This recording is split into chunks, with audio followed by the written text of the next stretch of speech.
तो आज हमारे साथ ज्योतिर्मय हैं. He is a professional photographer. Hello. Here with us we have today Harinda from Ranchi, very senior painter, Namaste, sir. and Anurag Mehta from Udaipur, watercolorist. Abhishek Joshi from Shahapura, he is a pot painter, the folk artist, Limca book record holder. And here is Jyotirmoy Das, and he does very good photography, and he's specialized in food, fashion, industry, and wildlife. So we'll know about Jyotirmoy Das from himself. Jyotirmoy, over to you. Yeah, so thank you very much, Prashant. And I really want to first thank Kalakriti for giving me this opportunity to be on with them. And it's been a nice journey. I've been knowing Prashant for a very long time because my daughter was learning painting and sketching from him for a very long time now. So thanks again, Prashant and Kalakriti, for having me in your forum of artists, well-known artists that you have. So a brief about myself. I actually entered into this field of art very late, in the sense that I actually was into a professional field. In fact, I did my schooling and my graduation in physics from Delhi University. Then I did my MBA. Then I actually started working with multinational banks in this country, So I started my career with Citibank, and then I moved to all the other banks which are there. So basically, I was into finance for a very long time. My career was about 18 to 20 years in the banking industry. But somewhere down the line, I was, in fact, I was very much interested in photography. Photography एक ऐसा चीज था जो मैं बहुत शुरू से करना चाहता था. But unfortunately, उस समय ये photography कुछ ज़्यादा मायने नहीं रखता था. So it was not, I could not take this up professionally. So therefore, normal line में education and then banking industry में, फाइनेंस इंडस्ट्री में काफी समय बिताने के बाद I decided to finally quit my working career and come into photography. So when I picked up my first camera when I was 18 years old, way back in the 1970s, I actually fell in love with photography. So I wanted to take this up professionally. So during my times when I came into photography, I came by assisting a lot of well-known photographers who were in food or fashion, street art photography, and from there I learned how to take pictures actually. So then I actually branched out on my own. I started my career in photography as a wildlife photographer. Then I branched into food photography because those days, आप सबको पता ही होगा, उन जमानों में advertisements and print media बहुत हुआ करता था. So I branched into food photography.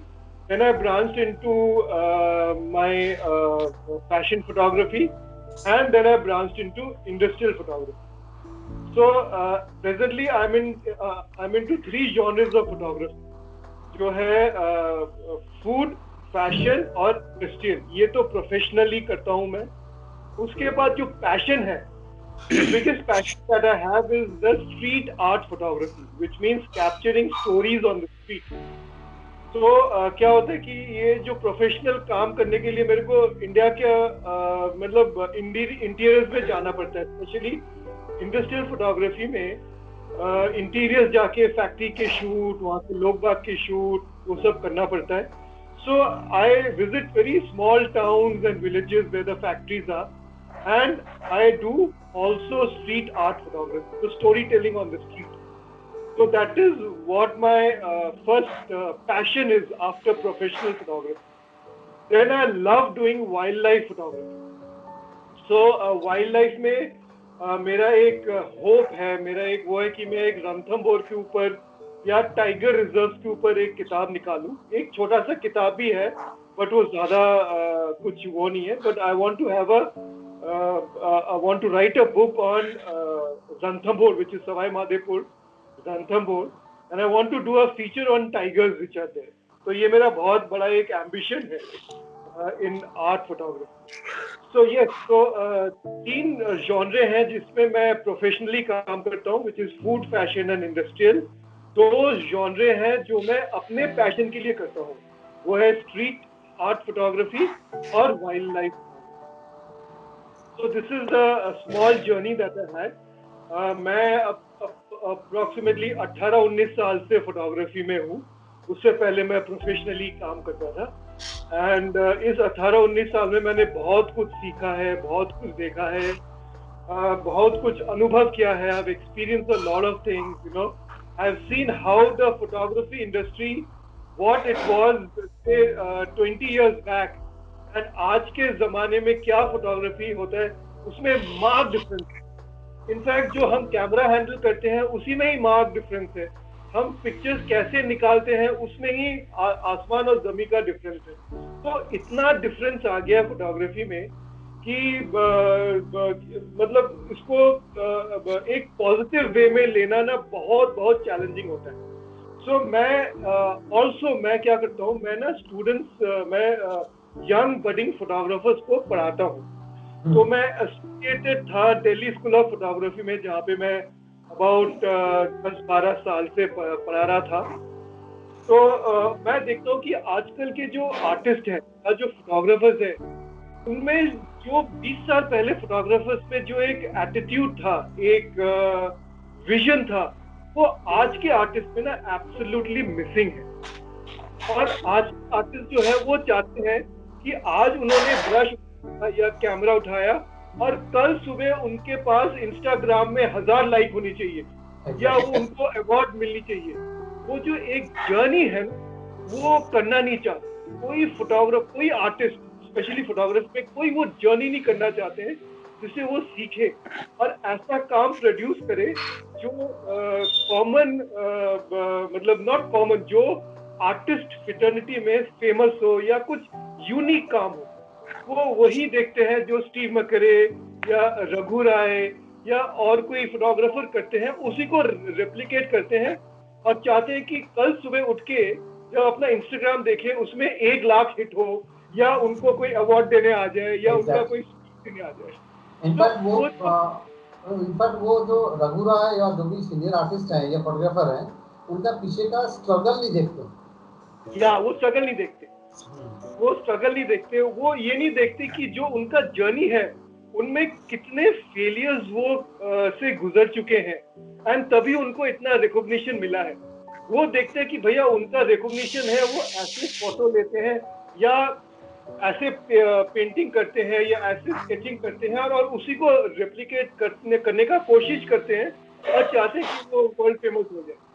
So it's a huge difference. जो 20 साल पहले जब मैं आया था और आज के जो इमर्जिंग आर्टिस्ट हैं उनमें इतना एटीट्यूड और अप्रोच में डिफरेंस है ना. एग्जैक्टली. मेरे को हैरानी होती. तो बिकॉज हमारे पास इतने सारे आर्टिस्ट हैं, आप लोग इतने सारे वेरियस फील्ड में आर्टिस्ट हो, मैं आपसे एक इम्पोर्टेंट एक सवाल पूछना चाहता हूँ जो मेरे को एक बच्ची ने पूछा था. And that girl was about 12 years old and she wanted to become a photographer. उसने मेरे से एक सवाल पूछा था.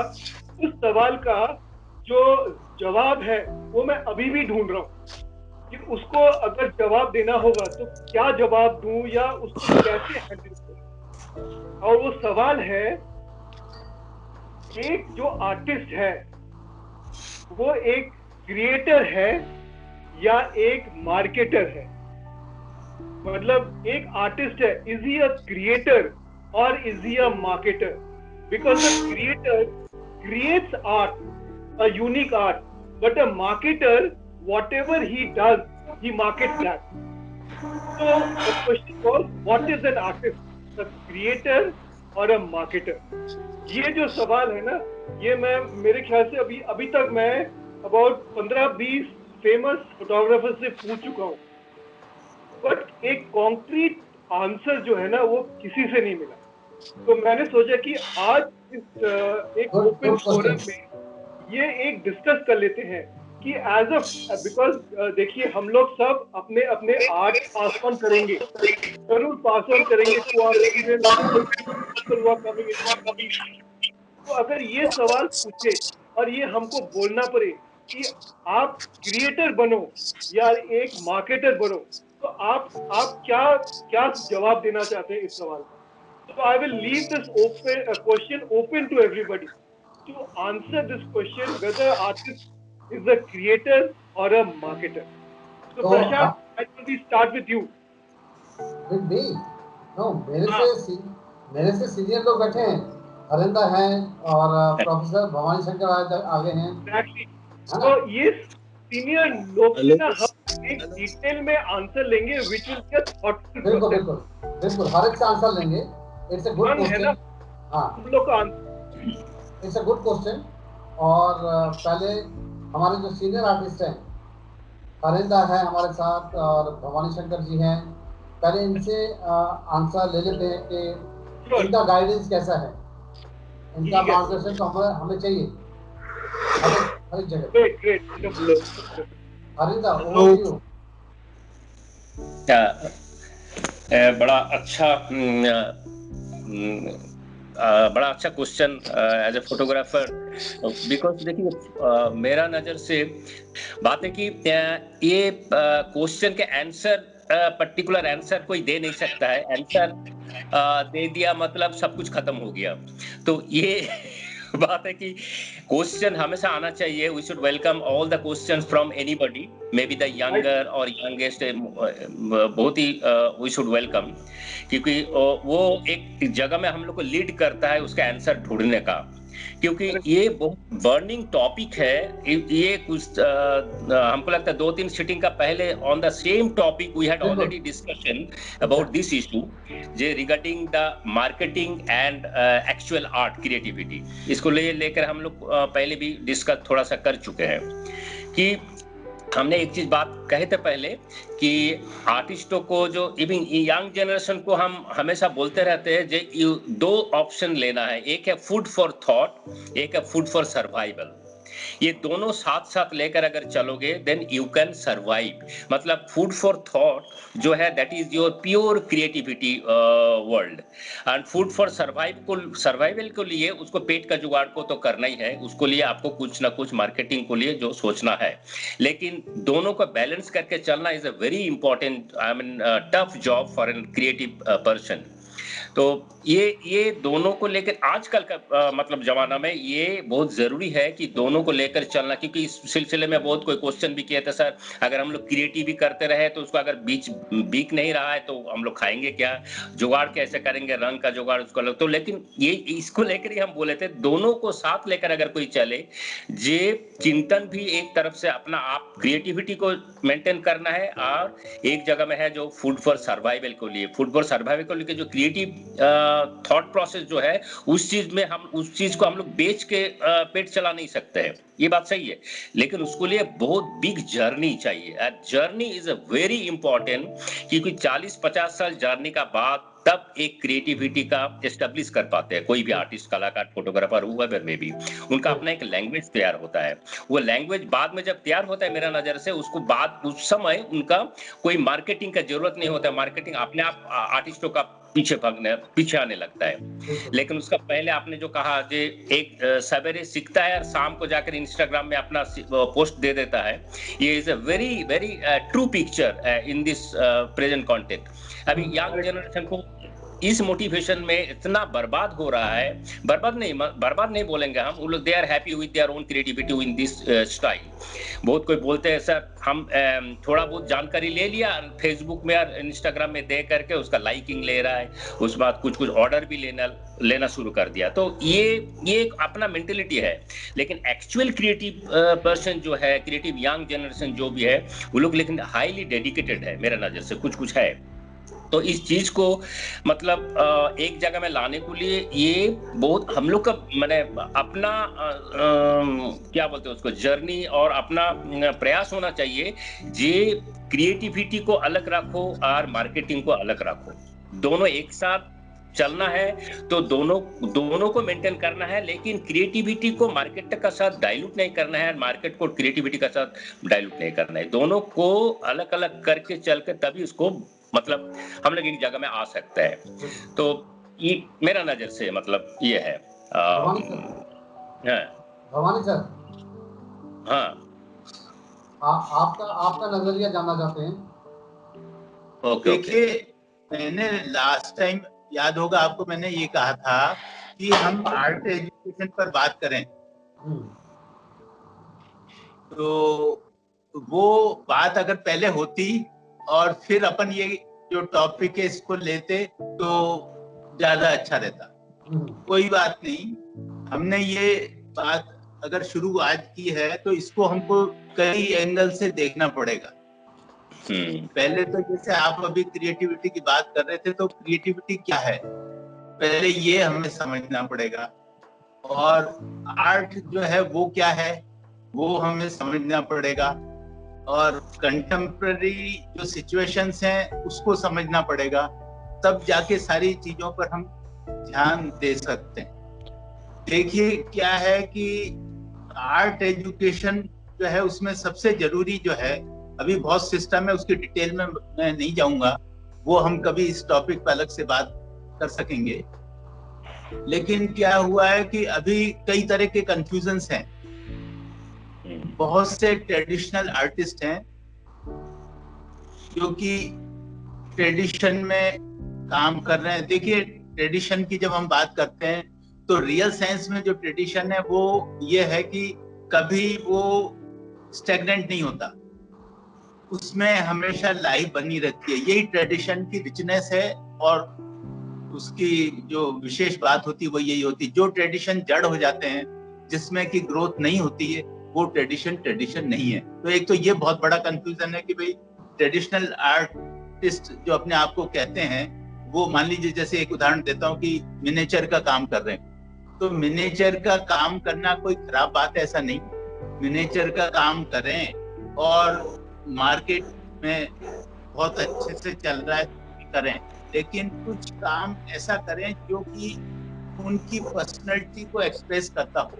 वो जिस तरह से इस पूरी दुनिया को देखते हैं, ऑब्जर्व करते हैं, एक्सपीरियंस करते हैं, और जिस तरह से उनकी पर्सनैलिटी ग्रो हुई है, डेवलप हुई है। देखिए, हर एक की फैमिली का जो संस्कार होता है वो अलग अलग होता है, सोसाइटी का जो संस्कार होता है अलग होता है।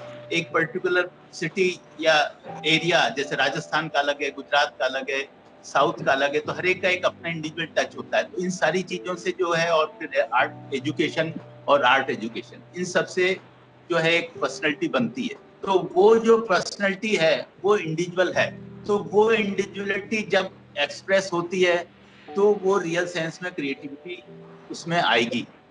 लेकिन होता क्या है कि हम जो चारों तरफ बहुत सारी जो एक्टिविटी चलती रहती है, या हमको जो आर्ट की इंफॉर्मेशन मिलती रहती है, या आर्ट को हम जिस तरह से ऑब्जर्व करते हैं, वो सारी चीजें हमारे को फ्रीडम हमारी जो है उसको खत्म कर देती हैं, और हमको लग रहा है कि पैसा बहुत कमाया जा सकता है मिनिएचर काम करके। जैसे राजस्थान में तो बहुत पैसा इससे artist, miniature artist, traditional artist कमा रहे हैं। लेकिन कंपटीशन की बात आती है तो वो मान लीजिए, देखिए ये जो क्राफ्ट है, स्मॉल स्केल इंडस्ट्री है, उसमें अप्लाई करते हैं और एज ए क्राफ्ट्समैन उनको अवार्ड मिल जाता है। लेकिन उनको हमेशा ये एक इंफीरियरिटी कॉम्प्लेक्स रहता है कि भाई मेरे को वो अवार्ड नहीं मिला जो कि एक क्रिएटिव आर्टिस्ट को या नेशनल एकेडमी में मिल रहा है, या स्टेट ललित कला अकेडमी दे रही है, या कोई इंटरनेशनल कोई एग्जीबिशन है उसमें मिल रहा है। तो ये सारी जो चीजें हैं वो बहुत वो है। लेकिन जहां तक मार्केटिंग की और इसकी बात है, तो ये मार्केटिंग तो एक चीज हुई कि मार्केटिंग हम बिजनेस है वो किसी तरह से भी करें, बिजनेस हम कर सकते हैं। लेकिन वर्क ऑफ आर्ट की बात आती है तो वर्क ऑफ आर्ट में तो नेचर ने हमको एक बहुत इंपॉर्टेंट चीज दी है, वो दी है हमारे सेंसेस। और जो हमारे सेंस परसेप्शन से जो हमारा ऑब्जर्वेशन होता है, जो एक्सपीरियंस होता है, उस एक्सपीरियंस के आधार पर हम एक्सप्रेस करते हैं किसी भी मीडियम के द्वारा। तो जब उसमें जब हम एक्सप्रेस करेंगे तो हमारी इंडिविजुअलिटी जरूर रहेगी, लेकिन ऐसा होता नहीं है। क्यों? क्योंकि हमारा जो माइंड है वो कंडीशन हो जाता है और उसी तरह से हम चीजों को देखना शुरू करते हैं। तो इसलिए ओपननेस होनी चाहिए, रिसेप्टिविटी होनी चाहिए, सेंसिटिविटी होनी चाहिए और इंडिविजुअलिटी होनी चाहिए। तो ये तो एक चीज हुई। और इस तरह का जो काम करेगा वो ऑटोमेटिकली ग्रो करेगा और उसकी ग्रोथ हमेशा बनी रहेगी और उसके बहुत अचीवमेंट भी होंगे। वो किसी मीडियम में भी काम करे, उस चैलेंज को वो एक्सेप्ट करेगा और अपने ढंग से उसको ग्रो करेगा, डेवलप करेगा। तो ये सारी चीजें हैं हमको समझनी पड़ेंगी कि जब हम पेंटिंग करते हैं तो दिमाग में, जैसा भी इन्होंने भी जिक्र किया पहले जो चर्चा कर रहे थे उन्होंने भी, कि जब हम क्रिएट कर रहे हैं तब हमारे में ये प्रेशर नहीं रहना चाहिए साइकोलॉजिकली कि हमें पैसा मिलेगा या नहीं मिलेगा, ये मार्केट में बिकेगा या नहीं बिकेगा। क्योंकि देखिए जो बिकने वाली बात है या पैसा कमाने वाली बात है वो एक अलग आर्ट है, मार्केटिंग आर्ट अलग। तो उसका सबसे अच्छा रास्ता यही होता है कि जो आर्टिस्ट है वो पेंटिंग हमेशा फ्रीली करे, उस पर इस तरह का कोई प्रेशर नहीं रखे और अपनी जो कहना चाहिए जीविका चलाने के लिए वो एक दूसरा रास्ता मान ले। जैसे कोई टीचिंग है तो ठीक है, उसको टीचिंग के अंदर एक सैलरी मिलती है जिससे कि उसको कोई रिस्क नहीं है। इसी तरह से वो दूसरे बहुत से काम कर सकता है कि जैसे कोई डिजाइनिंग का, मार्केट में बहुत सारी चीजें हैं आजकल, तो डिजाइन जो है बहुत इंपॉर्टेंट हो गया है। और एक चीज हमें ये समझनी पड़ेगी कि आजकल जब हम डिजाइन की बात करते हैं तो पहले डिजाइन स्किल ओरिएंटेड होता था, लेकिन अभी जो है डिजाइन को भी इतना डेवलप कर लिया, इतना ग्रो कर लिया है कि वो डिजाइन भी क्रिएटिविटी उसके अंदर आने लगती है। तो जैसे क्राफ्ट की हम बात करें तो क्राफ्ट में जो स्किल ओरिएंटेड क्रिएटिविटी नहीं होती ऐसा नहीं है, लेकिन उसमें प्रोमिनेंस जो है क्रिएटिविटी का नहीं होता, उसमें स्किल होती है। और कुछ ऐसे एलिमेंट्स होते हैं जो कि रिपीट होते रहते हैं बार बार और उन रिपीटेशन के द्वारा हम उस चीज को डिजाइन के फॉर्म में काम में लेते हैं। लेकिन जब आर्ट की बात है और डिजाइन में एक चीज दूसरी ये भी है कि जब डिजाइन के अंदर क्रिएटिविटी आ जाती है तो वो डिजाइन एरिया है उसको क्रॉस करके और वो आर्ट के अंदर चले जाता है। तो ये जो बॉर्डर लाइन थी क्राफ्ट की और आर्ट की, वो यही है कि जब हमारा एम जो है, टारगेट जो है वो प्योर एस्थेटिक हो, जिसमें कॉमर्शियल टच नहीं हो, यूटिलिटी से जुड़ा हुआ नहीं हो, तो नेचुरली हम प्योर वर्क ऑफ आर्ट कर पाएंगे जो कि एस्थेटिकली इम्पोर्टेंट है। और जो क्राफ्ट है उसमें हमको यूटिलिटी भी हम देखते हैं, उसकी मार्केटिंग भी देखते हैं, उसकी डिमांड भी देखते हैं कि हम वो डिजाइन किस लिए कर रहे हैं, कि टेक्सटाइल के लिए कर रहे हैं, फर्नीचर के लिए कर रहे हैं, आर्किटेक्चर के लिए कर रहे हैं, किसी इंटीरियर के लिए कर रहे हैं। तो ये चीजें हैं दो जिनको कि आर्टिस्ट अलग से कर सकता है और उसको वो करना चाहिए। और जैसे क्राफ्ट है तो उस क्राफ्ट को, जो हमारे इतने चारों तरफ क्राफ्ट है, उन क्राफ्ट को भी वो अपने कहना चाहिए कि आर्थिक उसको डेवलप करने के लिए या अपने फाइनेंशियल उसको फुलफिल करने के लिए उन क्राफ्ट को यूज कर सकता है क्रिएटिव। तो ये दो चीजें हमेशा अलग रहेंगी। और मैं हमारे स्टूडेंट्स से जो पहले दिन फर्स्ट डे जो बात करता था हमेशा वो यही करता था कि भाई आपका उद्देश्य क्या है। तो जनरली सब लोग कहते थे कि भाई हम एमए करेंगे, एमए करने के बाद रिसर्च करेंगे, रिसर्च करने के बाद फिर नौकरी ढूंढेंगे और फिर नौकरी करेंगे और फिर। लेकिन हम उन स्टूडेंट्स को हमेशा यही उनका ओरिएंटेशन करते थे कि भाई आप फाइनेंशियल रिसोर्सेज के लिए दूसरा रास्ता चुनिए, और वो रास्ता कोई भी ऐसा हो सकता है जिससे कि आपको फाइनेंशियल गेन हो ग्रेसफुली। तो इन दोनों चीजों को हमेशा अलग रखना चाहिए, जैसे पहले जो चर्चा कर रहे थे उन्होंने भी कहा। और इस तरह के बहुत सी चीजें हैं मार्केट में या सोसाइटी में जो कि हम कर सकते हैं जिससे कि फाइनेंशियल हमको गेन हो सकता है। तो ये दो चीजें हैं जो कि हमको हमेशा अलग ही रखनी चाहिए, ये मेरा कहना है। अब अनुराग से इनपुट ले लेते हैं, अनुराग और अभिषेक जी से भी। हमारे यहाँ पे अभिषेक जी हैं जो ट्रेडिशनल पेंटर हैं, पॉट पेंटर, और अनुराग वाटर कलरिस्ट है, तो दोनों से भी इनपुट ले लिया जाए। अनुराग सर, मैं जो हमारे जो सीनियर आर्टिस्ट हैं भवानी सर और हरेंद्र, उनसे पूरी तरह सहमत हूँ हमें अपना जो एक इनर अपना जो फीलिंग्स है उनको एक्सप्रेस करने के लिए अपनी क्रिएटिविटी अलग से करनी चाहिए, और वो फुल्ली अपने अपने मन में जो विचार हैं उन्हीं को उसमें एक्सप्रेस करना चाहिए। और जो अपनी जो कमाई के लिए कुछ जो करना है वो बिल्कुल उसको सेपरेट रखना चाहिए, क्योंकि आप दोनों को मिक्स करेंगे तो कभी अपनी यूनिक स्टाइल अपन डेवलप नहीं कर पाएंगे। हम वही क्रिएट करेंगे जो मार्केट में चाहिए होता है, तो आप अपनी जो एक अलग स्टाइल है वो कभी डेवलप नहीं कर पाएंगे, और जो आपकी पहचान होती है जनरली। तो मैं इस बात से पूरी तरह सहमत हूँ कि इन दोनों चीजों को कभी मिक्स नहीं करना चाहिए। अभिषेक, मैं एक बात मैं कहना चाहूंगा, जो ये हम लोग हमेशा स्टाइल की बात करते हैं ना, तो स्टाइल के लिए आर्टिस्ट को एफर्ट नहीं करने की जरूरत है, और किसी स्टाइल में बंद कर रहने की भी जरूरत नहीं। जब वो अपने आप आती है सामने। कुछ कह रहे हैं आप? हाँ, इसमें मैं कुछ बोलूं? हाँ, देखिए क्या है कि आर्टिस्ट जब काम करता है ना, तो उसको एक सिस्टमेटिक वो स्टडी करता है, ऑब्जर्वेशन करता है, उसके एक्सपीरियंसेस होते हैं, और उन स्टडीज के बाद, एक्सपीरियंसेस के बाद वो कुछ एक्सरसाइज करता है, जिससे कि जो एक्सप्रेस करना चाहता है उसके लिए क्लियरिटी आए। और उसके लिए जब वो रेगुलर एफर्ट्स करता है तो एक सिस्टम बन जाता है, या कहना चाहिए पैटर्न बन जाती है, जिससे कि वो काम आगे करता है। लेकिन ऐसी पैटर्न के अंदर बनने की जरूरत नहीं है, और न उसके लिए एफर्ट्स करना है। अगर मैं आपको किसी भी आर्टिस्ट का देखें आप काम, जैसे पिकासो है, तो पिकासो ने कितना तरह का काम किया है, बहुत वैरायटी का वर्क है।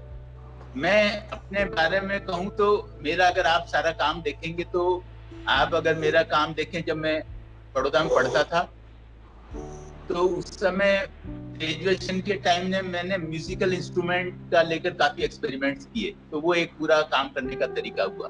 उसके बाद मैंने राजस्थान के मेले जो हैं, या राजस्थान की जो कलरफुल लाइफ है, फेस्टिविटी है, या यहाँ की जो फोक लाइफ है, फोक ब्यूटी है, उसको लेकर मैंने काफी किया। उसके बाद 75 के अंदर मैंने यहाँ लखनऊ में एक एग्जीबिशन हुई थी ड्राइंग की, और उस ड्राइंग की एग्जीबिशन के लिए मैंने सोचा कुछ भेजें।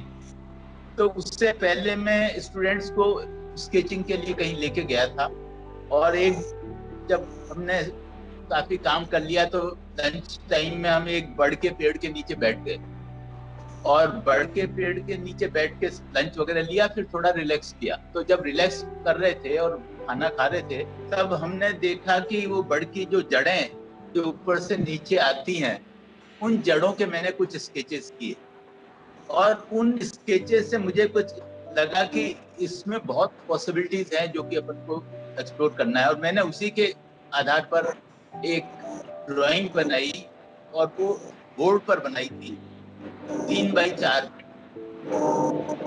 और ड्राइंग में जो अंकुरित होने की प्रक्रिया है वही थी। तो वो ड्राइंग बाई चांस वहाँ पे पसंद की गई, और उन्होंने एकेडमी के कलेक्शन में वालों ने ले ली। तो मैं उस सीरीज पे काम करता रहा ये, और वो करके मेरा पूरा एक सीरीज उस तरह का काम का हुआ है। उसको देख के आप कहेंगे कि ये जो मेले वाला व्यक्ति वही है, ये जो ड्राइंग जो कर रहा है वो भी व्यक्ति वही है, या अलग है।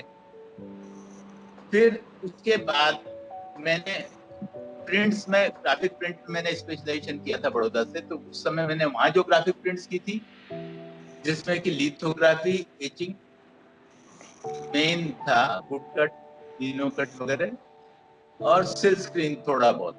तो वो उसके बाद जब मैंने बनस्थली में आके काम किया, तो सारी मेरी प्रिंट्स एकदम डिफरेंट हो गई। और अभी शायद बीच में हम लोगों ने देखी हुई थी, और मेरा एक पार्टीशन है वो भी आपने देखा होगा। तो सारी प्रिंट्स का जो काम करने का प्योर एब्स्ट्रैक्ट, और इसके अंदर जो मैं ये आपको बता रहा था ड्राइंग का, जो कि पेन एंड इंक से मैंने 4x6 फीट की ड्राइंग्स की है, काफी कैनवास 3x4 के जनरली में करता था, 4x6 के भी किए।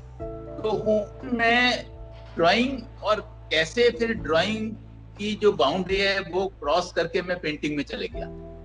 तो उसमें ड्राइंग के एलिमेंट्स तो बने रहे, लेकिन उसको ड्राइंग नहीं कह सकते, वो पेंटिंग बन गई। तो ये सारी चीजें हैं जो कि अब ड्राइंग और पेंटिंग का जो बॉर्डर है, उस बॉर्डर को हमने क्रॉस कर दिया और वहाँ पेंटिंग बनाई जिसमें कलर वगैरह खूब यूज किए, और वो ड्राइंग के जो एलिमेंट्स भी वो भी बने रहे। फिर मैं आता हूँ ये ग्राफिक प्रिंट्स के बाद, उसका भी देखिए एक इंसिडेंट है। मैं बहुत ज्यादा अगर बोल रहा हूँ या कह रहा हूँ तो आप रोक सकते हैं, दूसरों को भी टाइम मिल सकता है, वो उनका तो गड़बड़ होगा, तो कोई दिक्कत तो नहीं है।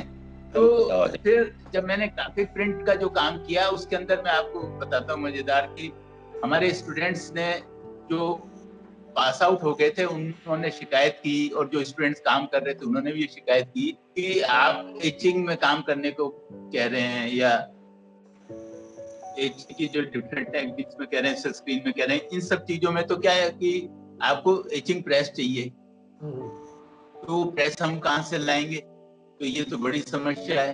तो हमने कहा भी देखो ऐसा कुछ नहीं है, आप वुड कट तो बहुत इजीली कर सकते हो, तो वुड कट करिए, वुड प्रिंट करिए, जिसमें कि आपको केवल रोलर और इंक है जो कि इजीली अवेलेबल है।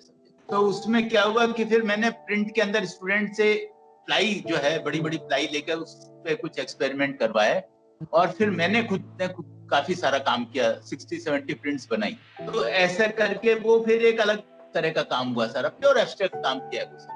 तो अभी इस समय भी मैंने जो अपना ये जो कोरोना का टाइम था, इस समय भी जो पेंटिंग की है वो भी प्योर एब्स्ट्रैक्ट है, और वो एक्रेलिक में की। तो इन सब के अंदर आप देखें तो सब में आपको अलग तरह का काम देखने को मिलेगा।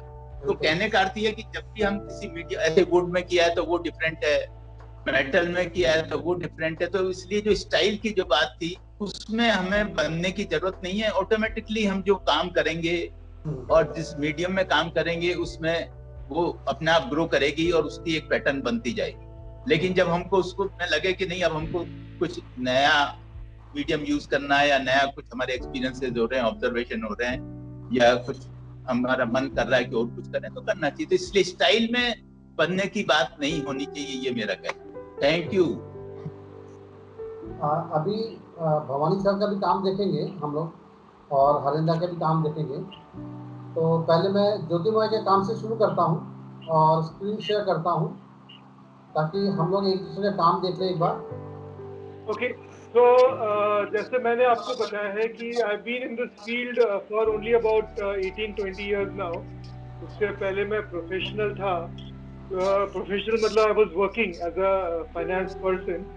So this is one of the early days where this picture that you see, ये जो picture है ये early days of fashion photography है, where जब उस समय बड़ा traditional photograph लिया जाता था fashion में। तो मैंने सोचा थोड़ा बहुत डिफरेंट करके, कुछ डिफरेंट करके, instead of just having a face और अ फिगर, मैंने सोचा कुछ इमोशंस भी डालूं। तो उसको करने के लिए फिर मैंने इनका जो ड्रेस है कुछ डिफरेंट पहनाया, इनको बिठाया, क्योंकि ये जो 2000s में प्लेन सिंपल फैशन फोटोग्राफी हुआ करता था with the figure and the face and a good dress. So I wanted to do something different in this. Okay, so इसमें जो पहला पिक्चर है that is for industrial photography. Industrial photography में एक company है which is Inox Winds. Inox Winds क्या है, वो विंड मिल्स बनाती है, और पूरा राजस्थान में जैसलमेर में गए थे ये शूट करने के लिए हम। तो ये जैसलमेर में उनका बहुत सारे विंड मिल्स लगे हुए हैं। सो उनका फीचर करने के लिए गए थे। जो बीच वाला पिक्चर है ये उस समय लिया था जब इंडिया में डोनट्स का कॉन्सेप्ट था नहीं। अब तो खैर डोनट्स बहुत कॉमन हो गया। तो पहले डोनट्स या बर्गर्स तो खैर निरुलाज ने इंडिया में पहले इंट्रोड्यूस किया था। तो उसके बहुत बाद डोनट्स आए। डोनट्स बेसिकली एक अमेरिकन डिश है, स्वीट डिश है।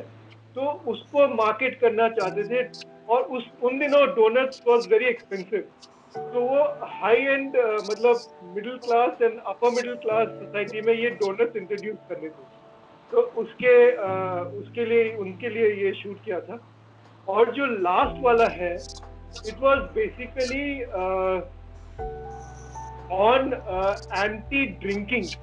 तो पहले तो खैर जो देयर वाज कोई लॉ नहीं था अगेंस्ट ड्रिंकिंग और smoking. Alcohol and tobacco products was freely advertise. पर उसके बाद फिर गवर्नमेंट लॉ लाई कि alcohol and cigarette products cannot be done commercially, it cannot be shown on magazines and TV। तभी आप surrogate products देखते होंगे, है ना, वो किंगफिशर का पानी का बॉटल का वो करते होंगे, या सीग्राम का सीडीज या म्यूजिक टेप आते होंगे, but actually they are alcohol brand. तो उसको एंटी अल्कोहल दिखाने के लिए जो लास्ट पिक्चर है वो लिया था, जिससे हम दिखाना चाहते थे कि besides alcohol there are other drinks which also can be had in a wine glass। So that was the last shot that good. ये थोड़ा मेरा क्रिएटिव फील्ड से है। मैंने कहा था जब भी मैं किसी इंडस्ट्रियल शूट या किसी फैशन शूट के लिए बाहर जाता हूँ, ऑफ साइड लोकेशन में जाता हूँ, तो मैं एक या आधा दिन रखता हूँ ताकि स्ट्रीट आर्ट फोटोग्राफी करूँ।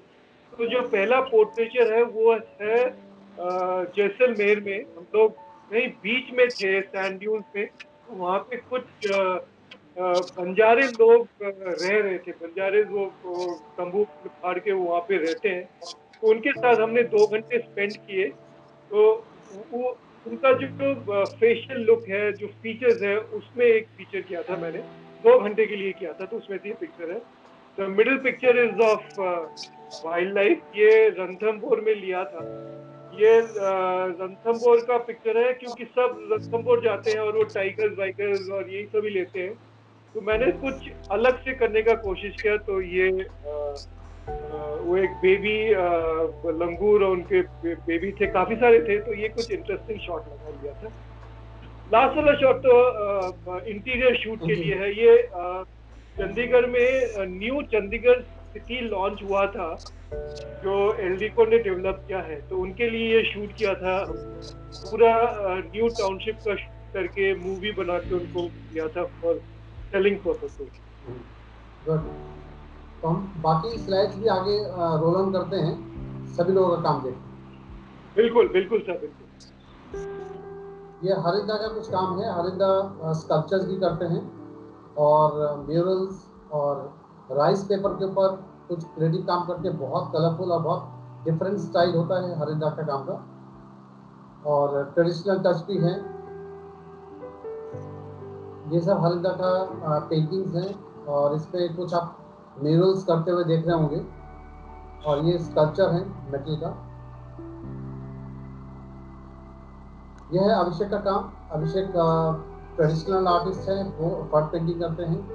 हाँ, ये गणगौर की सवारी सर ट्रेडिशनल है। हमारे यहाँ जो हर साल एक त्योहार होता है, गणगौर त्योहार होता है। तो उस पर मतलब राजा महाराजाओं के टाइम से ही गणगौर की सवारी निकाली जाती है सही तरीके से। तो वो अभी भी जैसे निकलती है, तो वो मैंने दिखाया इस पेंटिंग। ओके। ये सर अभी मैंने काम किया है, IICD के लिए काम किया है, राजीव गांधी के ऊपर। तो उनके कुछ काम जो उन्होंने किए हैं वो इसमें दिखाया है मैंने। राजीव गांधी के ऊपर फर्ट पेंटिंग बनाई है। अनुराग। Yes sir. मैं जनरली वाटर कलर लैंडस्केप्स करता हूँ। उसमें जो राजस्थान की ट्रेडिशन है वो मैं एक्सप्रेस करने की कोशिश करता हूँ। अभी जो आप देख रहे हैं इसमें एक एलिफेंट्स दिख रहे हैं, वो जयपुर के एलिफेंट हैं, जो एक रॉयल प्रोसेशन में आगे 2 हाथी चलते हैं। तो वो है। ऊपर जो दिख रही है पेंटिंग, वो जोधपुर का एक मार्केट है। तो मैं जनरली वहाँ की जो फोक कल्चर और कुछ ट्रेडिशनल फेस्टिवल्स और ऐसे मतलब फोक मोटिव्स पे ज्यादा काम करता हूँ। इसमें कुछ मॉन्यूमेंटल लैंडस्केप्स हैं। नीचे जो है बनारस का है, वाराणसी की इवनिंग का व्यू है।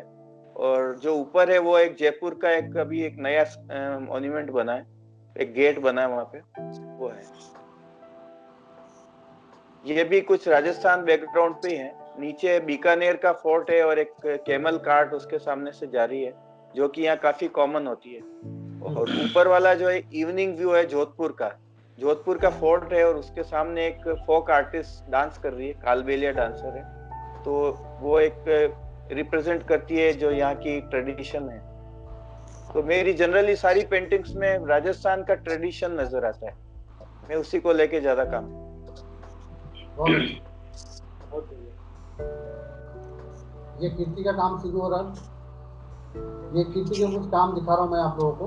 एक्रेलिक में करती है काम, नेचर से बहुत इन्फ्लुएंस है। और कीर्ति का भी जो काम का स्टाइल है वो बेसिकली फोक ओरिएंटेड है और फोक से डिराइव किया हुआ है, अपना स्टाइल डेवलप किया है कीर्ति ने।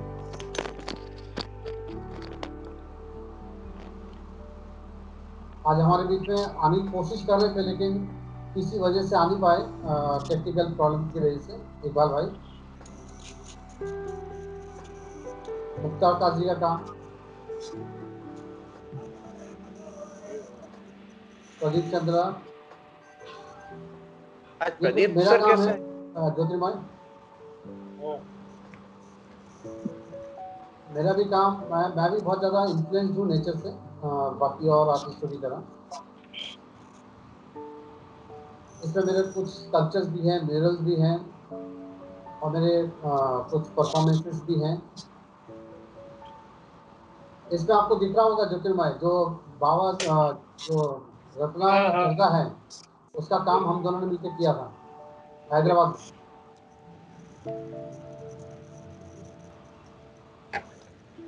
यार है भवानी जी का काम। भवानी सर,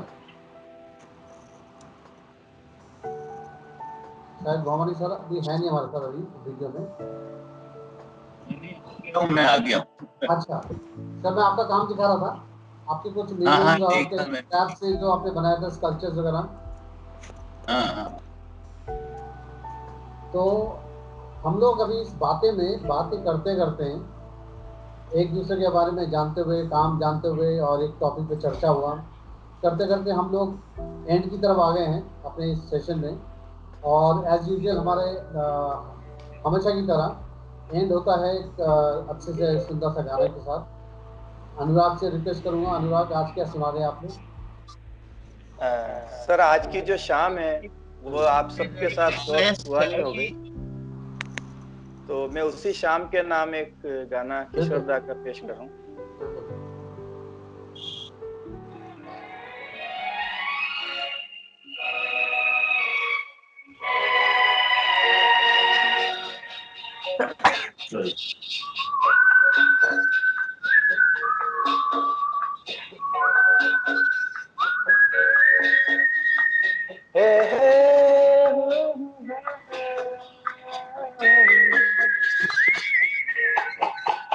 ये शाम मस्तानी मदहोश किए जाए, मुझे डोर खींचे तेरी ओर। मदहोश किए जाए, मुझे डोर खींचे तेरी ओर ले जाए।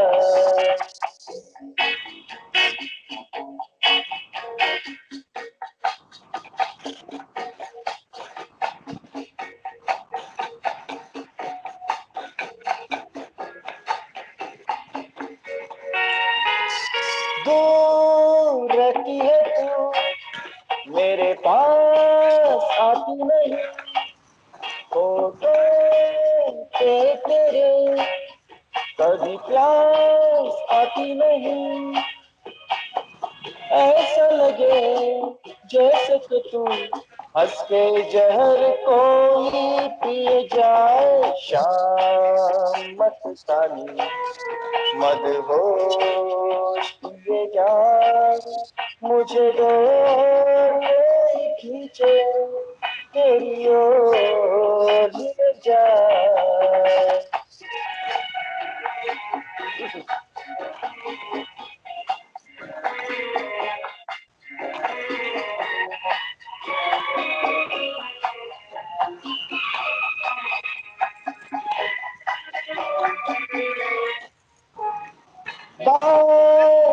मैं करूं, मुझे रोक देती है क्यों तेरी मीठी नजर, मुझे टोक देती है क्यों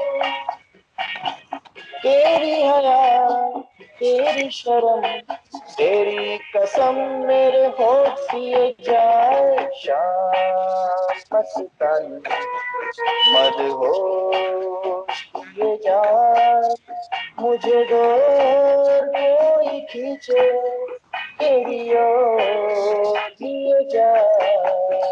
बहुत बढ़िया। Thank you. बहुत बढ़िया, बहुत शाम बढ़िया। मस्तानी हो गई। Thank you. So nice. अच्छा लगा आप लोगों से बात करके। Correct, definitely. और ठीक है सर। अगले बात में ना अपना टॉपिक जो है ना व्हाट्सएप कर दीजिएगा, हाँ सो जी, that everybody is prepared to talk. बिल्कुल सही है। बिल्कुल बिल्कुल। ठीक है, ठीक है, चलो, till then good night. Good good night night sir, sir. Good night everybody, good night, take good care, take night, care. Okay, good night, bye bye. Bye.